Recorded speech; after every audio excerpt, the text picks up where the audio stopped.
Salam dostlar, xoş gəlmisiniz bizim ilk seminara.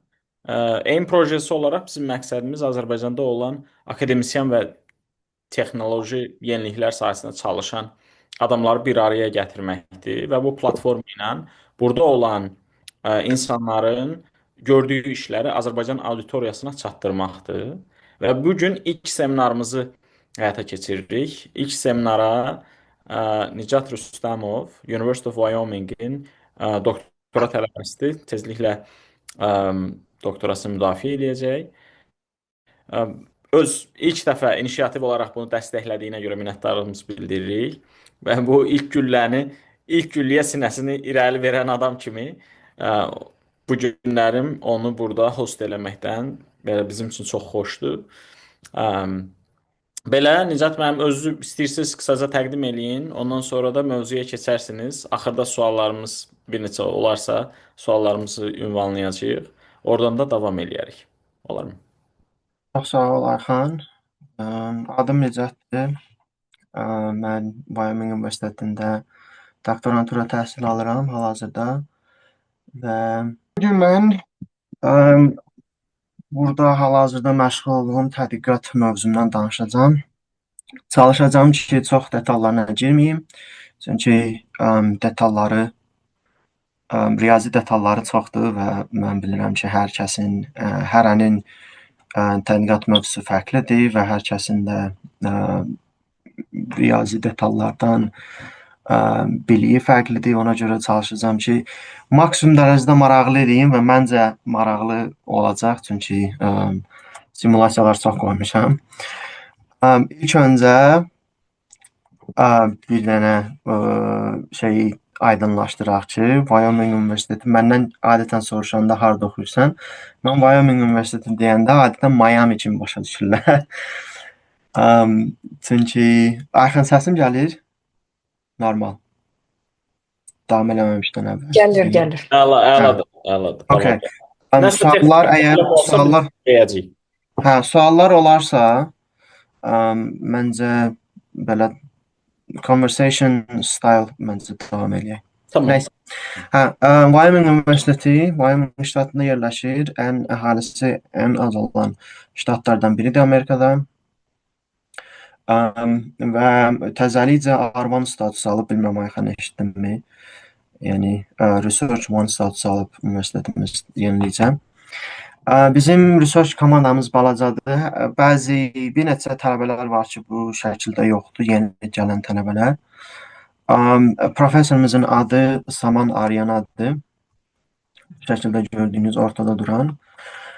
Bizim research komandamızın əsas fokuslandığı mövzular carbon capture, storage monitoring, carbon foam stabilization, hydrogen storage, microfluidics, shale gas, multi-scale flow, bu hansı ki mənim fokuslandığım mövzudur və mathematical modeling of multi-phase flow. İlk öncə Wyomingdəki həyat, bir dənə onu da deyim ki, Wyomingdə əgər gəlmək istəsəniz, şəhər gözləməyin, şəhər həyatı gözləməyin. Wyomingdə demək olar ki, şəhər yoxdur. Hamısı balaca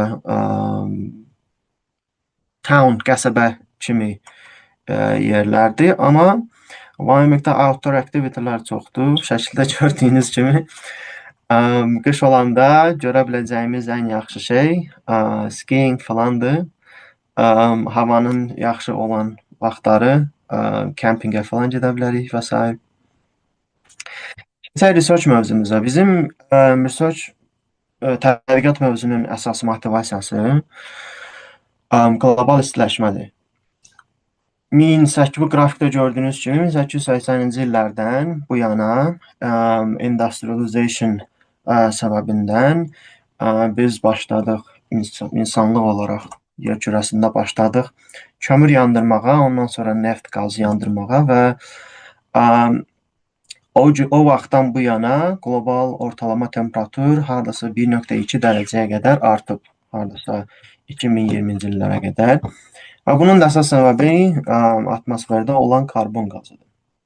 Və bizim gördüyümüz tədqiqat işlərinin əsas tətbiq əraziləri Mümkün qədər çalışa bildiyimiz qədər atmosferdə olan karbon qazını azaltmaq və ya alternativ enerji mənbələrindən istifadə etmək. Nədir bu alternativ enerji mənbələri?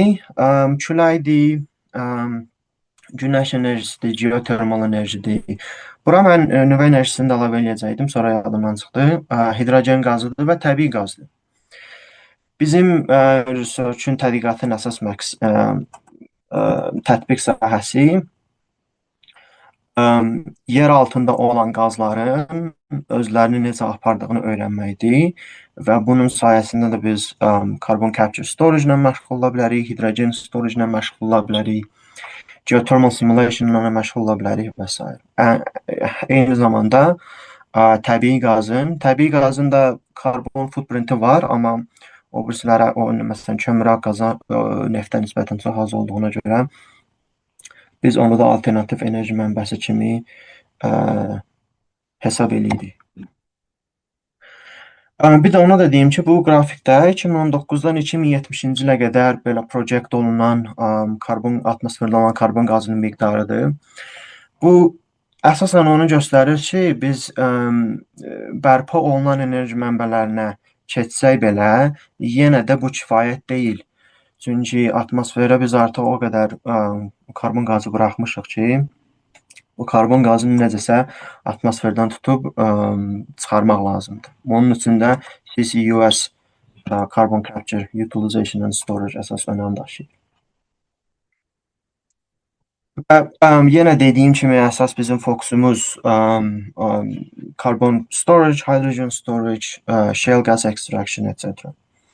Bunların bir ortaq cəhəti var ki, bu da ki, bu qazların hamısının yerin altında olmasıdır və yerin altında yüksək təzyiqdə, temperaturda olduğu müddətdə bunlar öz, məsələn, o normal şəraitə nisbətən özlərini aparma əmsalları dəyişir. Məsələn, gil, bizim dildə məncə gil deyirlər. Gilin məsələlərinin, ölçülərinin necə paylandığına baxsaq, bu məsələlər 200 nanometrdən 2 nanometrə qədər dəyişir.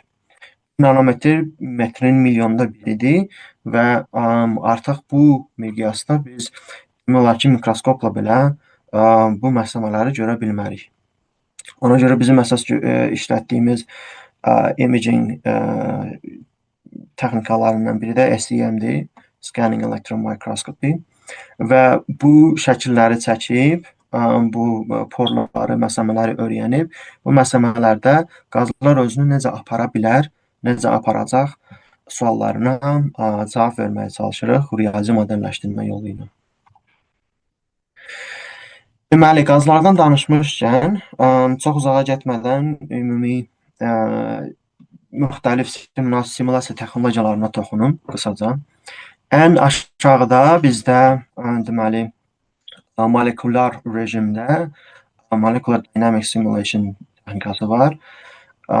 Bu simulation metodunun əsas istifadə tətbiq yer əraziləri təkcə bizim sahədə deyil, həm də biologiya sahəsindədir. Məsələn, proteinlərlə məşğul olan, polimerlərlə məşğul olan tədqiqatçılar molekular simulationlardan çox istifadə edirlər. Çünki bu molekular simulationlar molekulların tam dəqiqliyi ilə bu mediumda necə hərəkət etdiyini göstərir və əsas istifadə olunan metodlar, tənliklər Newtonun qanunlarıdır. Bu biraz yuxarı gedəndə, bir miqyas yuxarı gedəndə bizdə Lawrence-Boltzmann deyə bir şey var. Lawrence-Boltzmann metodu 1800-cü illərdə yaşamış bir alim, Ludwig Boltzmann adında bir alimin tənliklərinə əsaslanır. Və bu Boltzmann belə deyək, probabilistik yanaşır hər şeyə. Qazları, molekullar, atomların və molekullarını birə-bir deyil, onların probabilistik əmsallarını modelləşdirirlər. Bunlardan da bir miqyas yuxarı qalxanda makroskal var. Bu makroskal o deməkdir ki, biz bunu ya gözlə və ya mikroskopla görə bilirik. Buna biz traditional Fluid Dynamics deyirik. Burada biz Navier-Stokes adında təhlillər var. O təhlillər daha çox istifadə olunur. Hərəsinin özünün limitləri var və hərəsinin özünün üstünlükləri var. Amma bunlar arasında Boltzmann metodu ən versatile deyək metoddur. Çünki hər miqyasda bunu biz tətbiq edə bilərik. Həm molekulyar, həm də makroscale miqyasda biz bunu tətbiq edə bilərik.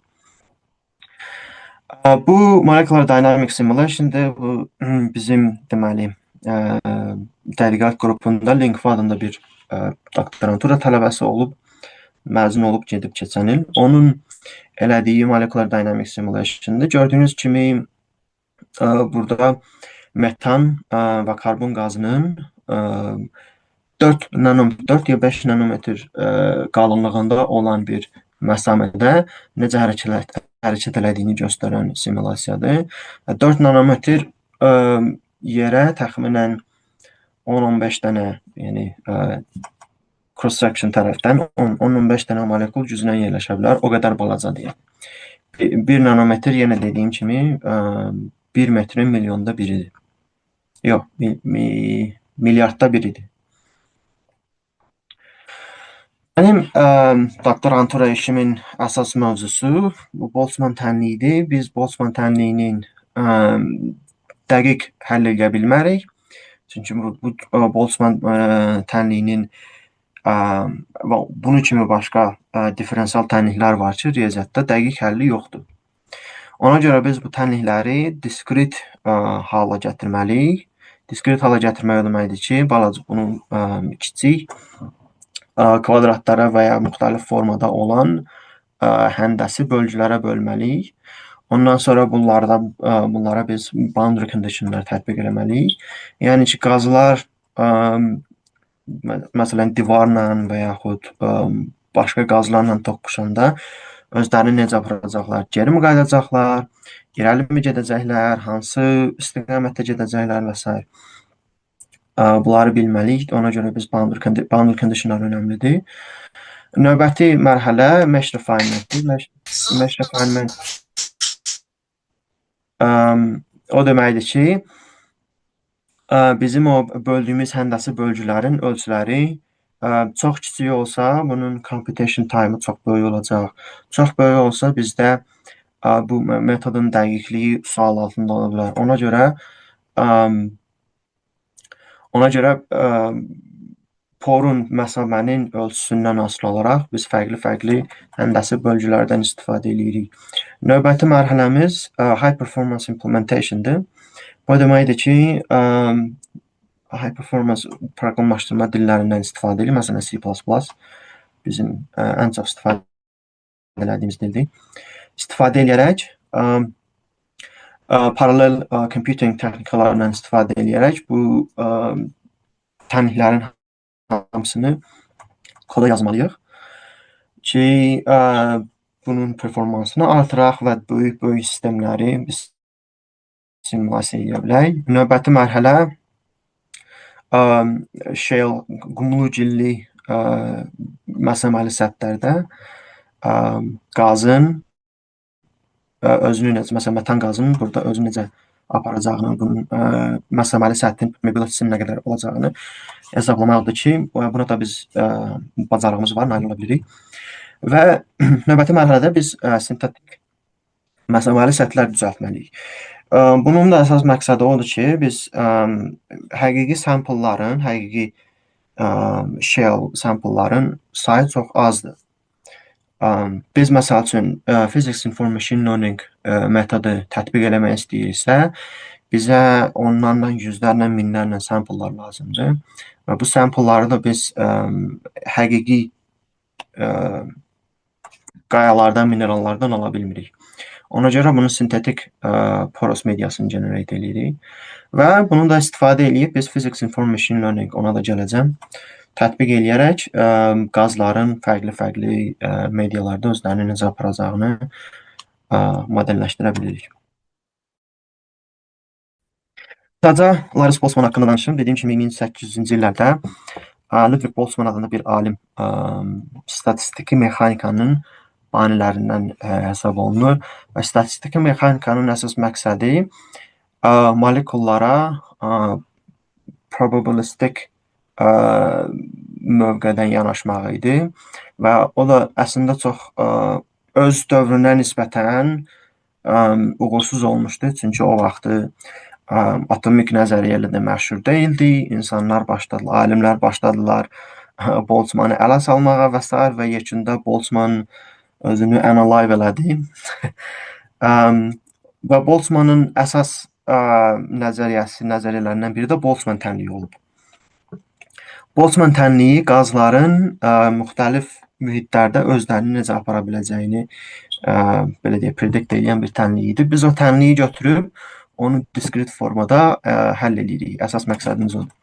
Phase behavior. Phase behavior başqa bir tədqiqatın komponentidir. Və məqsədi də odur ki, phase behavior model eləmək məqsədimiz odur ki, qazlar təzyiqdən, temperaturdan asılı olaraq onların sıxlığı dəyişir. Bəzən kondens olurlar, maye liquid formasına keçirlər. Ona görə də biz bu tranzitionu tutmalıyıq ki, qazların özlərini necə apara biləcəklərini predict edə bilək. Boundary condition bunlar haqqında danışdım. Növbəti mərhələmizdə optimization, distributed computing və s. ki, biz böyük sistemlərə baxa bilək və suallar verə bilək ki, məsəl üçün, mən 1 nanometr resolutiondan 1 milyon, məsəl üçün, 1 mikrometr domeyni mən necə modelləşdirə bilərəm və s. Burada bu bizim ən son publish elədiyimiz paperlərdən biridir. Advanced Meshing for Lattice-Boltzmann Method. Yenə dediyim kimi biz məsələnin darlığından, məsələn, solda bizdə Newton number distribution var. Newton number məsələnin darlığını göstərir. Newton number yuxarı olmaq o deməkdir ki, bizdə məsələ pore çox balacadır. Məsəl üçün, ən balaca olan yerdə təxminən 5 nanometrə yaxındır və ən yuxarı olan yerdə təxminən 50 nanometrə yaxındır. Və fərqli darlıqda biz fərqli bu blokların həndəsi ölçüləri fərqli ola bilər və bunu avtomatlaşdırmaq üçün biz bir dənə metod, algoritm düzəltmişdik ki, hansı ki, publish eləyə bildik. Və bu da bizə bu suallara cavab verə bilir. Məsəl üçün, bu baxdığımız şəkildə 2 ölçülü porous mediadır. 1 mikrometrin 1 mikrometrədir, təxminən kvadratdır və resolutionu 1 nanometrdir. Yəni ki, biz burada 1 milyon dənə pikselə baxırıq, təxminən bu balaca şəkildə. 2 fərqli metodlarla biz bunu modelləşdiririk. Onun permeability-ni hesablayırıq və o da göstərir ki, bizim düzəltdiyimiz metodun dəqiqliyi kifayət qədərdir. Və bundan sonra bu mən deməli doktoranturamın axırıncı ilindəyəm və axırıncı ildə bizim üstündə işlədiyimiz, hal-hazırda işlədiyimiz proyektlərdən biridir. Buna biz Fourier-Hermite Neural Operator deyirik. Deməli, əsas məqsədi bu qazlarda, məsaməli səthlərdə qazların özünü necə apardığını öyrənib, süni intellekt vasitəsilə daha sonra bunu predict edə bilək. Çünki nə qədər bu numerical metodlar nə qədər optimized olsa da, nə qədər paralel olsa da, yenə də çox vaxt alır. Çünki bunlar iterativ solution texnologiyalarıdır və çox vaxt alır. Və məqsəd odur ki, AI, Physics Informed Neural Networklardan istifadə eləyib bu predictionların sürətini artıraq. Hal-hazırdakı nəticələrimiz yaxşıdır, pis deyil, amma daha da yaxşı ola bilər və bunun üstündə işləyirik. Hal-hazırda növbəti mərhələmiz bunun haqqında olacaq. Növbəti bu, deməli, prezentasiyanın birinci yarısı idi. Prezentasiyanın ikinci yarısı mən macro scale simulationlardan danışacağım. Bunun üçün də bu yayda deməli mən Idaho National Laboratoriyada tədqiqat bu yay ərzində təcrübə keçmişəm və bu INL-in əsas tədqiqat sahəsi nüvə enerjisidir və mənə də verdikləri tasklar da nüvə enerjisinə yaxın tasklardır, amma çox da yaxın deyil. Bizim deməli mənə verilən birinci task Karbon vortex deyə bir fenomen var. Daha çox atmosferdə baş verir. Bu şəkli mən deməli USGS-in saytından götürmüşəm. Atlantik okeanın üzərində balaca bir adada buludların havanın axını nəticəsində karbon vortex fenomeni yaranıb. Gördüyünüz balaca fırlana gedən şeylər atmosferik kütlələrdir. Hamısı bu adanın üstündən deməli keçdikcə onun ətrafında başlayır fırlana getməyə və məndən də istədikləri, mənə verdikləri birinci task deməli bu makro şəkildə, makro scale-də bu fırlana gedən kütlələrin simulyasiyasıdır və Larry Boltzmann istifadə edərək birinci onu qurmuşdu. Bunun kodları falan hamısını özümüz yazmışdıq, yəni sıfırdan. Mənə verilən növbəti task deməli turbulence modeling olub, amma konkret hansı mediumda istədiklərini deməmişlər. Ona görə mən fikirləşdim ki, maraqlı bir şey olar. Formula 1 maşınının aerodinamikasını modelləşdirmək. Deməli, belə bir model qurmuşdum. Modelin bu AutoCAD üçün istifadə olunan modellərdəndir. Saytlardan birindən tapmışdım. Və başladım onu balaca kubiklərə falan bölməyə. Təxminən 36,5 milyon balaca kubiklərə bölmüşdüm. Və 48 saat ərzində bir dənə Nvidia A100 deyə graphics kartdan istifadə eləyər. Bunu biz run eləmişdik. Deməli, real-time simulation 1.5 saniyədir. O deməkdir ki, bu yavaşıdılıb, amma əslində bütün bunların hamısı 1.5 saniyə ərzində baş verir. Maşının sürəti hardasa 160 mildir saatda, yəni simulyasiyada qoyulan sürət. Və ondan sonra biz drag coefficient, lift coefficient falan hesablayırdıq ki, görək məsələn, literaturədə report olunan qiymətlərə yaxındırmı? Drag coefficient 0.9-dur. Typical value'lar 0.7-1.1 arasındadır. Hansı ki, Formula 1 maşınında ya bu modeli qurana qədər Formula 1 maşınlar haqqında çox öyrənmişdim. Deməli, 0.9 əslində drag coefficient olaraq Formula 1 maşını üçün çoxdur. Bunun da əsas məqsədi odur ki, yəni bunlar drag coefficient'a baxmırlar, əsas lift coefficient'a baxırlar. O da ki, mənfidir. O deməkdir ki, əslində hava kütlələri maşını qaldırmağa yox, maşını yuxarıdan aşağı itələməyə çalışırlar və bu da intentional olan bir şeydir. Yəni mühəndislərin əsas özlərinin dizayn etdiyi bir şeydir ki, çünki dönməkdə, corner falan eləməkdə çox fərqlənən, yəni Formula 1 maşınların əsas üstünlükləri onlardır. Mənə verilən növbəti task hansı ki, son 2 həftədə vermişdilər. Çox successful ola bilməmişdim. Deməli, pebble bed nuclear reaktorlar deyə bir şey var. Təxminən bu formada belə bir reaktor kordur. Bunun içinə balaca pebble'lar qoyurlar. Pebble'lar da ki, uran oksidi olan nuclear fuel'dur. Uran oksididir. Uran oksidinin ətrafına belə adətən poladdan, bəzən başqa materiallardan coating qoyurlar. O pebble'lar bu reaktorun içinə girir, başlayır orada nüvə reaksiyası getməyə. Nüvə reaksiyası nəticəsində istilik ayrılır. Ondan sonra soyuq qaz, adətən helium qazı vururlar soyutmaq məqsədindən. Çünki helium inert qaz sayılır.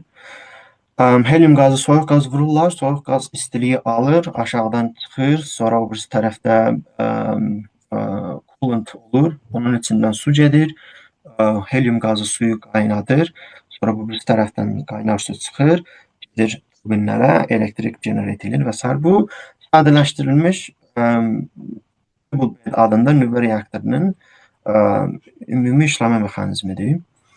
Bu birisi şəkildə də bilmirəm niyə insanlar, bu mühəndislər girib bu reaktorun içinə girmişlər, amma görə bilərsiniz bu tüblər var, qazın soyuq helium qazını sayıqlamaqdan ötürü və aşağıda da pebble-lar var. Mən təxmin edirəm ki, həmin pebble-lar aktiv deyil. Əm, Deməli, mənə verdikləri task bu pebble bed reaktorunu simulate eləməkdir. Amma ki, normal ortalama bir pebble reaktorunda bu pebble'ların da bəzi ölçüsü tenis topu boydadır. Bəzən böyük, bəziləri böyük olur, bəziləri balaca olur və s. Yəni reaktorun içində təxminən 5000-dən 10000 arasında pebble'lar olur. Reaktorun ölçüsündən asılı olaraq yarım milyona qədər arta bilir. Deməli, mən belə bir ona oxşar bir model düzəltmişdim, amma yenə dediyim kimi vaxt məhdudiyyəti falan olduğuna görə tam modeli düzgün quraşdıra bilməmişdim. Mənim pebble-larım bowling topu boydadır. Əslində çox balaca olmalıdır. Onun 1/3 formada olmalıdır. Pebble'ların səthində mən konstant yüksək temperatur qoymuşam. Bu temperatur yayılır, sonra yuxarıdan qaz vurulur və qaz da aşağıdan çıxır, soyuq qaz vurulur, aşağıdan çıxır.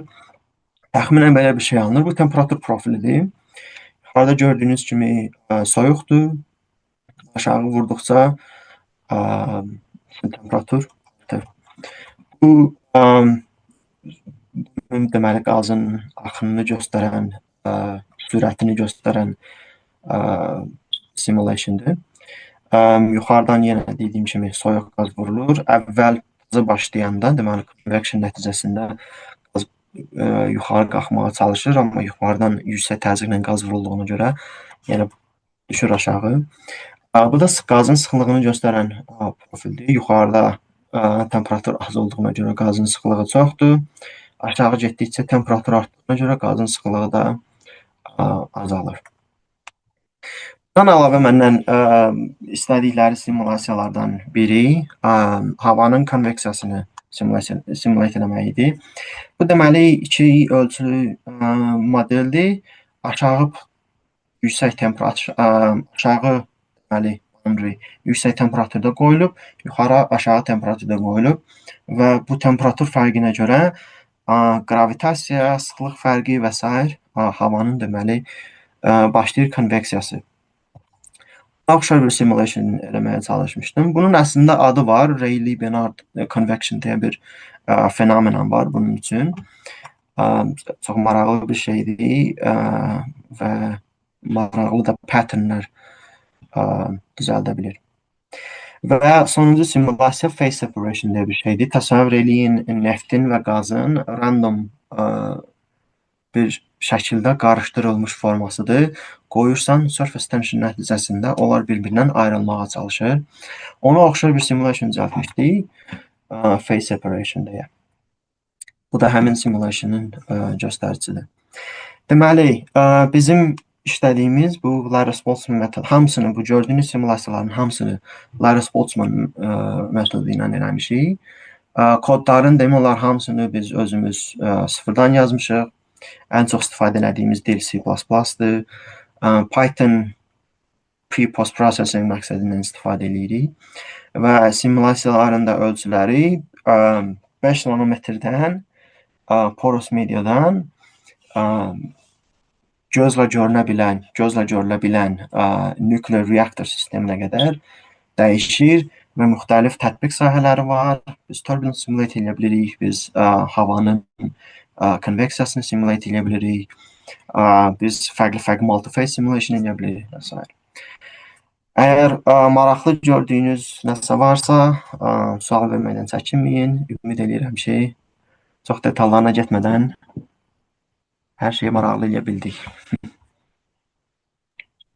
Məncə çox əla idi. Çox sağ ol. Nəzərəm. Yəni mənim çoxlu suallarım var, amma birinci auditoriyadan Buyur. soruşaq. Kiminsə sualı varsa, buyursun sualını versin. Yoxdursa mənim bir xeyli suallarım var. Buyur. Görüm kimsə varmı sual vermək istəyən? Qoy mən başlayım. Auditoriyadan kimsə soruşana kimi.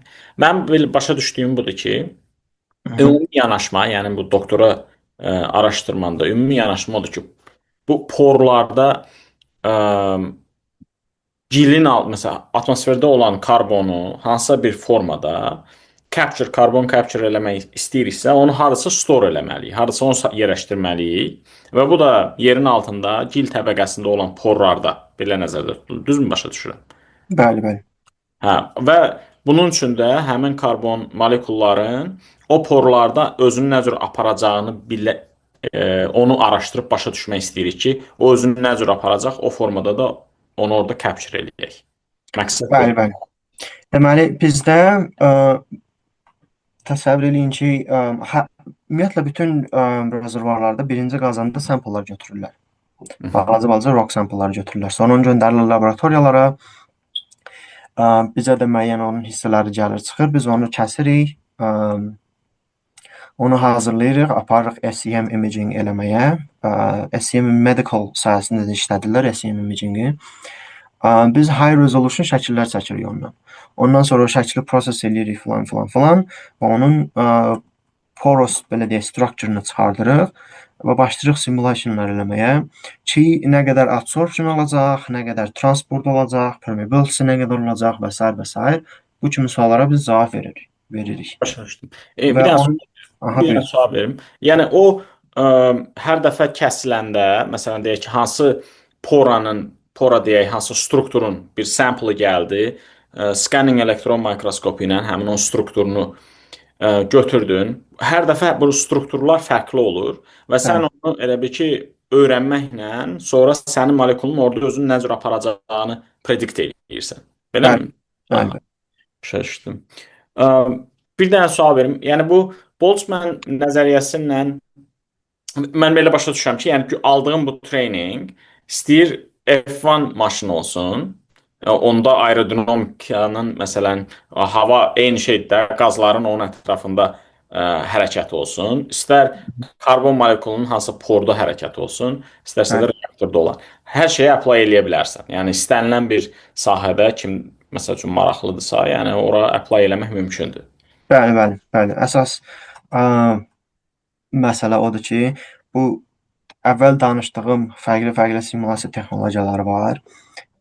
Molecular Dynamics Simulation bu texnologiyasının əsas zəif cəhəti odur ki, bunu scale up eləmək çox çətindir. Məsəl üçün bu ona görədir ki, hər molekulu biz bir-bir baxırıq. Yəni exactly hər molekul hardan hara gedir və s. Ona görə ondan istifadə eləyib biz gözlə görünə bilən makro scale simulation eləmək üçün gərək bizə dünyanın bütün superkompüterlərini yığaq bir yerə, o da kifayət eləməyəcək. Başa düşdüm, başa düşdüm. Hə. O birisi simulyasiya texnologiyalarının özlərinin də zəif cəhətləri var. Ən əsası da odur ki, o balaca-balaca scale-lərə girə bilmirlər o simulation metodları. Hmm. Yəni onlar dizayn olunub ki, makro scale-də. Linus-Boltzmann metodu hər ikisini edə bilər. Hə, Ona görə yəni aktiv şəkildə develop eləməyə çalışır. başa düşdüm, başa düşdüm. Belə bir simulyasiya eləmək üçün ə, yəni wet lab hissəsi nümunənin quruluşunu bir dəqiqə burada səssiz alım.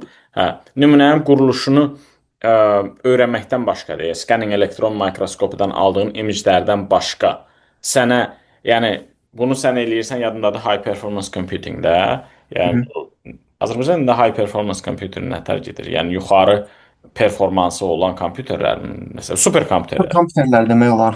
Superkompüter deyərlər də yəqin. Hə, superkompüterlərlə bundan başqa nə lazımdır? Yəni bir də o verilər lazımdır da. Yəni nə given, yəni hansı Bəli. variable olanlar, onlar lazımdır. Bəli, bəli, vərilər lazımdır. Məsələn, şəkildən əlavə, yəni mən gedim slaytların birində var idi.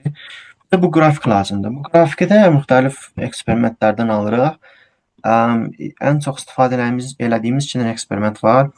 Birinə BET deyirlər. BET o bunu kəşf edən alimlərin adlarının baş hərfləridir. Ümumi götürəndə nitrogen adsorption testidir. Yəni qazı, daha doğrusu sample'ı qoyuruq qazın içinə, gözləyirik 24 saat ərzində bu adsorb olunur. Ondan sonra nə qədər qaz itirilib filan onu measure eləyirik. Bir də ki NMR deyə bir şey var.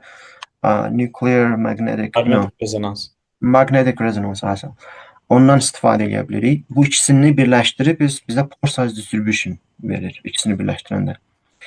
Pore size distribution'dan biz məsələn şəkil çəkəndə düzdür, resolution filan görürük, SEM bizə çox high resolution detallar verir. Amma pore size distribution olmadan tam bizə, yəni simulation modeli qurmağa kifayət eləmir SEM. Mən elə başa düşürəm ki, yəni bu pore size, bu data dinamikanı göstərir.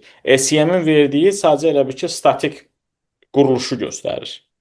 Təxminən demək olar, hə. Çünki pore size distribution sadəcə deyir ki, burada 200 nanometrdən 2 nanometrə qədər pore range var. Amma demir ki, bir də deyir ki, bu hər porun sayı nə qədərdir, görə bildiyi qədər. Tamam, Amma demir ki, bunlar necə bir-birinə birləşib tamam. bu porlar. O sualın cavabını SEM verir. Hə, başa düşdüm. Ona görə ikisini birləşdirəndə bizə pore structure ala bilirik. Yəni simulation edə biləcəyimiz pore structure. Başa düşdüm. Bir dənə sual verim. Məndə belə bir sual yaranır və ondan sonra görək kim başqa kiminsə sualı varsa.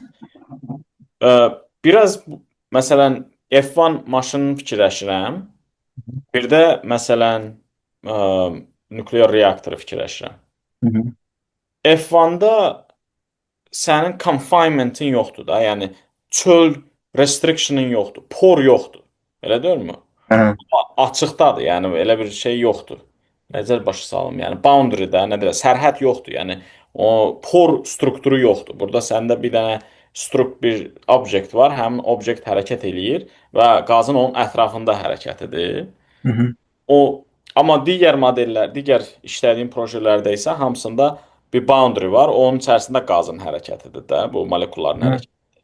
Bunlar arasında yəni bilmirəm, bəlkə mən heç nə bilmirəm bu mövzuda, amma yəni təxmini fikirləşirəm ki, fərq nədədir? Yəni o modelləşdirməyində falan yanaşmada nə etmək lazımdır ki, bir-birinə translate edə biləsən?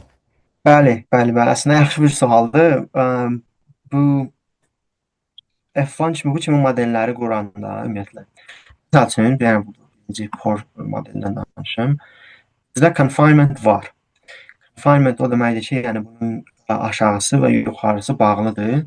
Bu qara yerlər grainlərdir, yəni qazın girə bilməyəcəyi yerlərdir, qara yerlər. Və bu tərəfdə inlet biz buradan inject edirik, bu tərəfdən də çıxır, bu çıxan yerdən qazın sürətini ölçürük və s. və s. Amma bu kimi modelləri biz simulate edəndə sən dediyin kimi bunun məsəl üçün üstü buna deyirlər open boundary. Open boundary. Hə.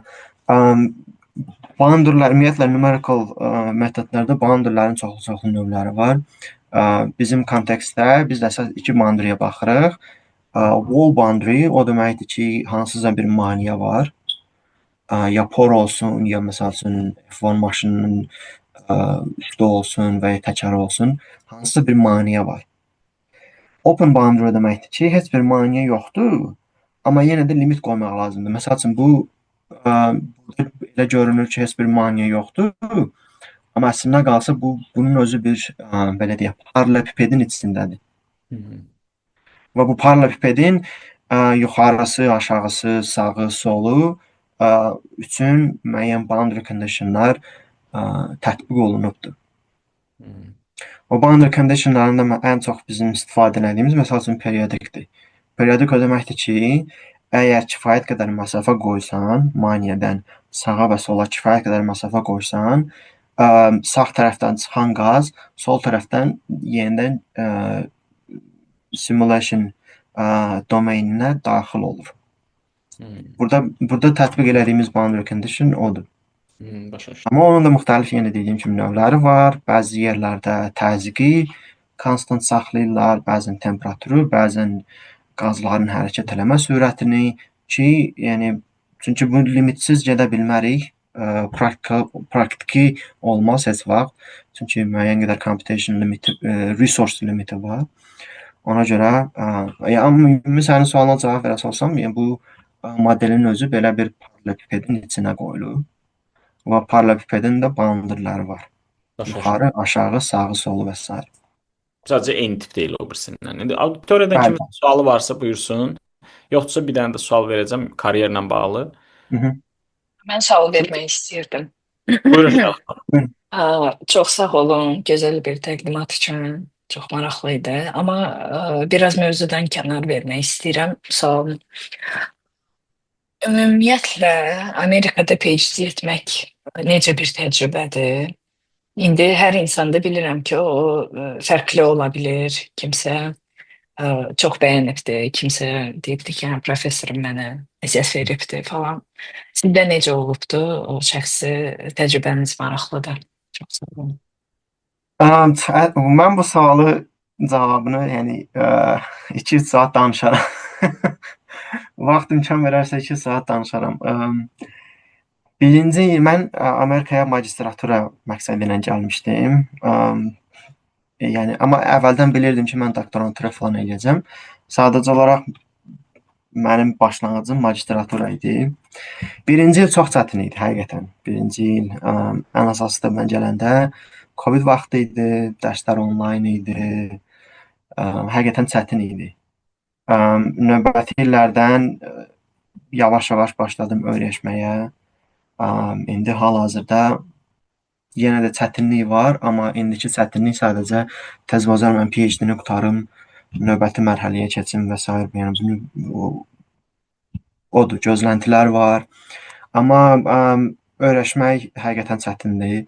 Mənim burada deməli bir dostum var idi, mənə demişdi ki, Wyomingə öyrəşmək 3 il alır ən azı. Öyrəşəndən sonra getmək istəmirsən. İndi görürəm ki, düz deyibmiş. İndi Wyomingə bizdə məsəl üçün Kolorado ən yaxın ştatlardan biridir. Arada bir Koloradoya gedirik. Orada yəni cəmiyyət ordadır. Koloradoya gedəndə Denverə məsəl üçün sonra qayıdırıq, deyirəm ki, Denver yaşanması yer deyil. Trafikdən hara park eləmək istəyirsən $7 saatına, nə bilim $10 saatına parking ödəməlisən, nə bilim nə. Sonra Laramie qayıdırsan, deyirsən ki, heyif deyil Wyoming. Yəni onu demək istəyirəm ki, öyrəşmək həqiqətən çox vaxt aldı.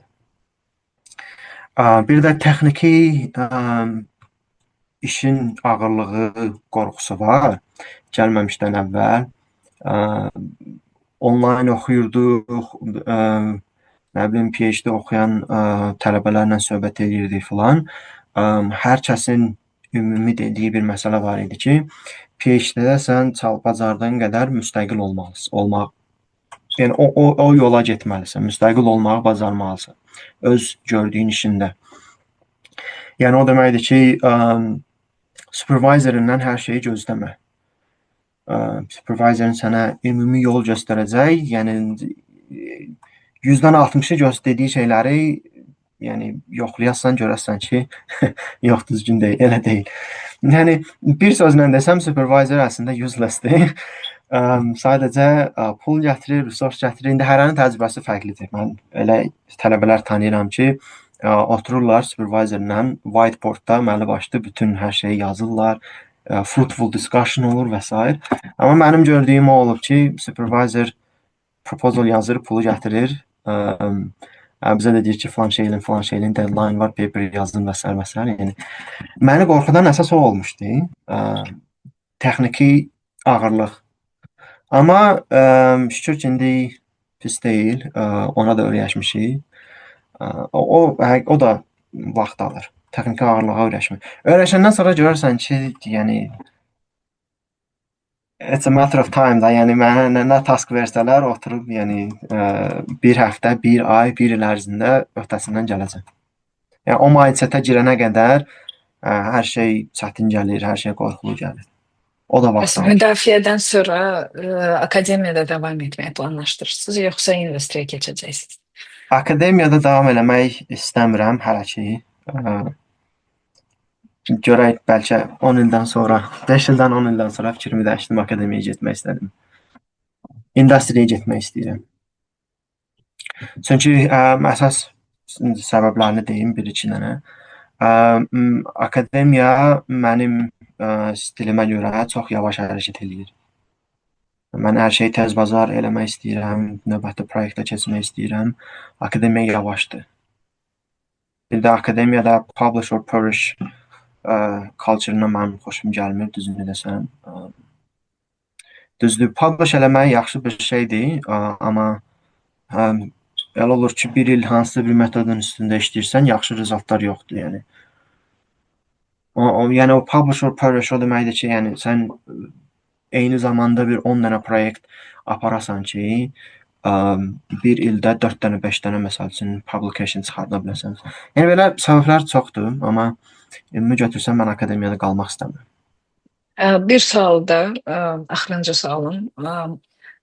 İndustridə uğur qazanmaq üçün sizin PhD statusunuz nə dərəcədə əhəmiyyətlidir? Mən deməli online discussionlardan gördüyüm bir də bir-iki nəfər tanıdığım insanların fikirlərinə əsasən deyirəm ki, bir çox şirkətlər doktorantura məzunlarını işə götürmək istəmirlər. Çünki birincisi doktorantura tələbəsi o qədər vaxt qoyub, ona görə də məzun olandan sonra yüksək maaş tələb edəcək. İkincisi doktorantura tələbəsi, doktoranturada məzun olmuş bir şəxs research oriented bir adam olur. Ona görə industriya tam uyğunlaşmaq biraz çətin olur.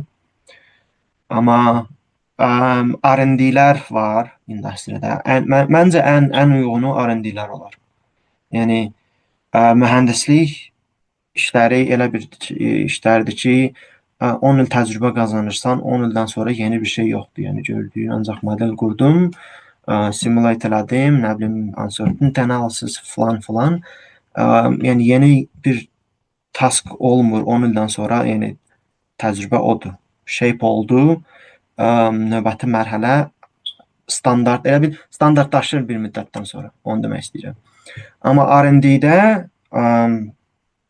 hər dəfə yeni çətinliklər gəlir, yeni proyektlər gəlir. Ona görə mənim yönlənmək istədiyim R&D-dir, amma akademiyada yox.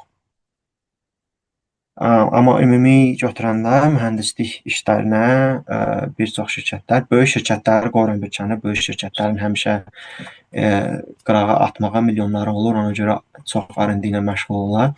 Amma orta səviyyəli balaca şirkətləri, yəni mən deyərdim ki, unut. Doktorantura məzunu olaraq orta və balaca şirkətləri, startaplar bəlkə ola bilər. Mən məsəl üçün tanıyıram bir nəfər startap şirkətində girmişdi. Startaplar da işlə məşğul olurlar. Amma startap özünü tutandan sonra pulu olmur da ki, R&D-yə xərcləsin. Bu arada R&D, Research and Development hər şirkətlərdə, böyük şirkətlərdə araşdırma və gəlişmə üçün olan bölümləridir. Pul ayırırlar ki, yeniliklər gətirsinlər. Tamam, başqa sual olan varmı? Yoxdursa, məncə çox yaxşı Q&A sual-cavab oldu. Qurban müəllim deyəsən, unmute elədi. Buyurun, Qurban müəllim.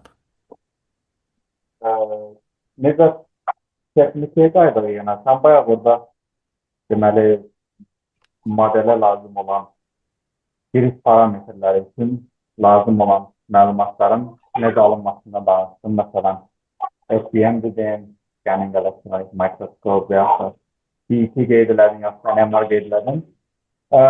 Sualım o ki, MICP-də istifadə edirsiniz. Ümumiyyətlə, core characterization deyə də o core'ları siz characterize eləmək üçün hansı necə deyək, cihazlarınız var ki, onlar sizə kömək edir bu məlumatları əldə etmək. Bu nəyə görə dedim? Məsələn, bizim universitetimizdə ICQ deyirlər, Integrated Core Characterization Center, yəni o ayrıca bir mərkəzdir. Yəni core'lar gəlir, orada yəni çox bahalı bir labdır. Yəni sənin də qeyd elədiyin orada equipmentlərdə orada var, digərlərdə var. Mənim maraqlıdır ki, yəni sizdə nələr var? Yəni hansılar və yaxud da məsələn bu məlumatları sən özün gedib labda məsələn həmin o ölçmələri aparıb daxil edirsən, yoxsa digər məsələn qrup yoldaşlarından məlumatları alırsan? Qurban, bizdə deməli baxır nə istifadə edirik. Məsəl üçün bizdə bir neçə SEM şey var, nə deyək, laboratoriyaları var. Amma bizim ən çox istifadə etdiyimiz deməli Science Initiative deyə bir binadır. Sırf high-tech laboratoriyalardır orada. Orada SEM'dir, sistem də deyirlər, Scanning Transmission Electron Microscopy, bu 3D şəklini çəkmək üçün. FIB var, nə bilim mən, High Energy Physics lazerlər falanlar var. O kimi laboratoriyalarda, yəni sən demiş, bahalı laboratoriyalarda, yəni binanın özü bəlkə də milyard dollara yaxın pul xərcləyiblər binadan ötürü. Bir dənə də yaxşı şey yadıma düşdü, mən onu da axırda qeyd edəcəm. O kimi ekipmentləri istifadə eləmək üçün gərək treyninq ola. Treyninqdə eləyirlər, yəni sən ödəniş eləməyinə ehtiyac yoxdur bir doktorantura tələbəsi olaraq. Departmentin özü, əgər sənə treyninq lazımdırsa, öz işində. Department həll edir o işləri. Əgər treyninqin yoxdursa, hansı ki mənim treyninqim yoxdur, sırf o laboratoriyanın technician da yox, daha doğrusu researcher, məncə bilmirəm konkret olaraq nə gedir onların işi, vəzifəsi. Onlar özləri eləyirlər. Bizdə bir nəfər var, universitetin məzunudur. O cihazların, yəni hər cəhətini, hər tərəfini bilir. Biz onlara deyirik adətən. Onu da eləmək üçün project submission olmalıdır. Tez bazar bizim professor project submit eləyir. Bir də equipment cost var. Yəni saatlıq o şeyləri, device'ları istifadə eləməkdən ötürü. Gördüyüm odur ki, pul problemləri yoxdur. Nə desən alıb gətirirlər, hansı ki yaxşı bir şeydir bizim üçün, yəni tədqiqatımız gedir. Bir də başqa cürə cihazlar var, NMR-dır, BET-dir, bu kimi şeylərə. NMR-a treyninq yenə lazımdır, çünki NMR da ucuz bir şey deyil. Amma BET treyninqə ehtiyac yoxdur. Əgər bilirsənsə, labda nə etdiyini bilirsənsə, laba girirsən, açarını al, gir laba nə istəsən elə. Bir də o sualdan bir şey yadıma düşdü. Bizdə, məsəl üçün, Azərbaycanda universitetlərdə laboratoriyaya bahalı şeylər hala gətirib qoyurlar, milyon dollarlıq. Reklam eləyirlər ki, bizdə belə bir şey var, amma heç bir tələbəni qoymurlar. Bizim bu yaxından, deməli, keçən il idi, səhv eləmirəmsə, bir dənə proyekt ideyamız var idi. Bilmirəm, elektrospinning eşitmisinizmi bu nədir? Membrane falan düzəltməkdən ötürü istifadə olunan. Deməli, Xəzər Universitetində elektrospinning var idi. Bizim proyekt ideyamız da o idi ki, götürək oradakı tələbələr getsinlər, elektrospinningdə eksperimentlər eləsinlər, data toplasınlar. Biz də bu dataları analiz edək, bir dənə machine learning proyekti düzəldək. Çünki elektrospinningin parameter space exploration hot topic deyirlər onu. İcazə ala bilmədilər. Dedilər ki, tələbələr $1 milyon şeydir, tələbələr girərlər, onu qırarlar falan. Option, icazə ala bilmədik. Halbuki burada elə bir şey olsa, yəni department görsə ki, bu məsəl üçün $1 milyon bir şeydir, alıblar, qoyublar, ora heç kim istifadə eləmir, onda o problem olar ki, bunu niyə heç kim istifadə eləmir? Yəni hansısa bir cihaz varsa, onu sən istifadə eləməlisənsə, ən uzağa gedib laboratoriyaya baxan professorla da heç formal bir şey də lazım deyil çox vaxtı. Yəni ona görə bizdə ki, əsas problem nə texnika deyil, nə insan çatışmazlığı deyil. Bizdəki əsas problem o cihazları eləcə alıb qoyurlar ora, heç kim də istifadə eləmir. Bir şey əlavə edeyim, düz deyirsən, çox yəni yaralı yerlərdən biridir. Amma məncə bu məsələ biraz ümumi universitet mexanizmində Azərbaycanda elmi araşdırmalarda yanaşma ilə bağlıdır ki, yəni sustainability-ni düşünmür adamlar buna yanaşanda. Deyək ki, $1 milyon alır, gətirir, sonra onun mexanizmi ki, bunu xarab olsa nə cür düzəldərik? Bir qorxu var. Hamıda o pul dərdi var. Ona görə istəyir ki, toxunmayın, sən Allah şey deyir, qanını üstümə tökmə. Ya o məntiqlə yanaşır. Amma o projeni irəli sürən adam kimdə ki, ideyaya gəlir ki, gəl alaq bu $1 milyon aparatı gətirək qoyaq. Onlar məncə biraz daha çox documentation eləməlidir ki, bunun növbəti 5 il ərzində servisi nə cür olacaq, onun pulunu kim verəcək, xarab olsa nə olacaq. Bunlar burada da mən bura gələndə bizdə aparatlar var, şey var, scanning deyil, confocal mikroskopi var. Birinci sual mən verdiyim oydu ki, xarab olsa kim düzəldəcək? Çünki yəni məsəl üçün mən əminəm ki, sizin də laboratoriyada bəzi şeylər laboratoriyanın içindədir, xarab olsa professor düzəltdirməlidir, bəzi şeylər isə ə, department düzəltdirməlidir, institut səviyyəsində olan şeylərdir. Yəni o bir mexanizm formalaşmayıb, məncə ondan irəli gəlir.